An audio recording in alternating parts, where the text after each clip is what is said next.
four compounds CH3Cl, CH3Br, C2H5Br, C3H7I are represented by the letters M, N, O and P in the table below. The boiling points are also given in the table.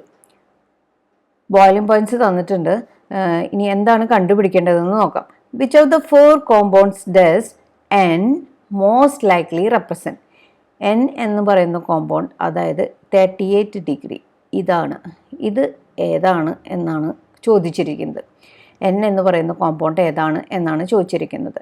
അപ്പോൾ നോക്കാം ഏതൊക്കെയാണ് compounds നമുക്ക് തന്നിരിക്കുന്നത്. CH3Cl, CH3Br, C2H5Br, C3H7I. ഇതിൽ ഏറ്റവും കൂടുതൽ boiling point കാണിക്കുന്നത് C3H7I ആയിരിക്കും. C3H7I ആയിരിക്കും. വൈ? മോളിക്കുലാർ മാസ് കൂടുന്തോറും ബോയിലിംഗ് പോയിന്റും കൂടും. ഇതിൽ 3 കാർബൺ ആറ്റം ഉണ്ട്. 3 കാർബൺ ആറ്റമുള്ള വേറെ ഒരു കോമ്പൗണ്ടും ഇതിലില്ല. പിന്നെ ആണ്, അയഡിനാണ് ചേർന്നിരിക്കുന്നത്. 7 ഹൈഡ്രജനുമുണ്ട്. ഏറ്റവും കൂടുതൽ മോളിക്കുലാർ മാസ് C3H7Iക്ക് ആയിരിക്കും.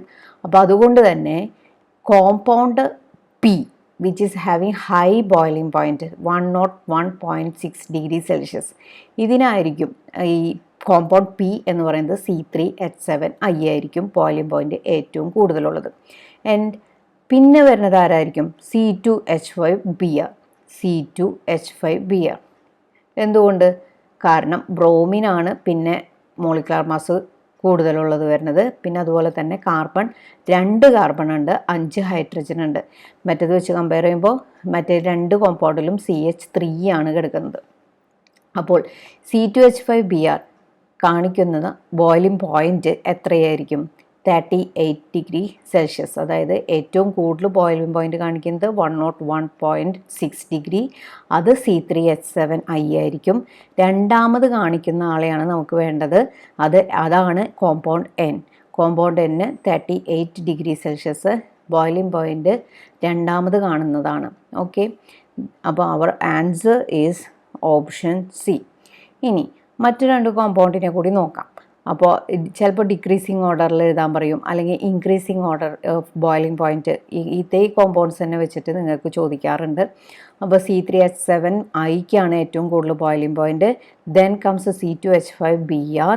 പിന്നെ ആരായിരിക്കും വരിക? 2 എണ്ണത്തിലും CH3 ഗ്രൂപ്പാണ്, ആൽക്കൈൽ ഗ്രൂപ്പ് സെയിം ആണ്. പിന്നെ ബ്രോമിനും ക്ലോറിനും ഉണ്ട്. അപ്പോൾ അങ്ങനെ നോക്കുമ്പോൾ ബ്രോമിനാണ് ഹയർ ബോയിലിംഗ് പോയിന്റ് കാണിക്കുക ദാൻ CH3Cl. ക്ലോറിനേക്കാളും ഹയർ ബോയിലിംഗ് പോയിന്റ് കാണിക്കുന്നത് CH3Br ആണ്. അപ്പോൾ CH3Br എന്ന് പറയുന്ന കോമ്പൗണ്ട് ഏതായിരിക്കും? ഇതായിരിക്കും, കോമ്പൗണ്ട് C ആയിരിക്കും CH3Br. കാരണം 3.56 is greater than -24.2 degree Celsius. അപ്പോൾ ഈ -24.2 ഡിഗ്രി സെൽഷ്യസ് ആരുടെ ആയിരിക്കും? CH3Cl compound M. Compound M. CH3Br കാണിക്കുന്നത് 3.56 degree Celsius and the compound is O. And C3H7I, the compound is P.